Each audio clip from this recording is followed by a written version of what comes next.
आज माझ्या घरच्या बर्थडे पार्टीसाठी मला एक केक बनवायचा आहे. नमस्कार मंडळी, प्रोफेशनल बेकरीमधील काम बघायला तुम्हाला आवडत असेल तर मला फॉलो आणि सबस्क्राईब नक्की करा. सकाळी सगळी कामं आवरली आणि लगेच मी केक बनवायला घेतला. माझ्या भाच्याच्या बर्थडेसाठी मला 2 किलोचा स्ट्रॉबेरी केक आज बनवायचा आहे.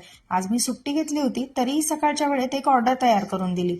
दोन्ही केक बनवून मी सेट होण्यासाठी फ्रीजमध्ये ठेवले. मला केक इगतपुरीपर्यंत घेऊन जायचा असल्यामुळे त्याला एक बेसिक आयसिंग मी करून घेतलं होतं आणि बर्थडे बॉयला फायर ब्रिगेड केक हवा असल्यामुळे सगळे टॉपर्स मी स्वतः प्रिंट करून घेतले आणि इतरही डेकोरेशन मटेरियल मी सोबत घेतलं. दुपारच्या वेळेत आम्ही इगतपुरीला जायला निघालो.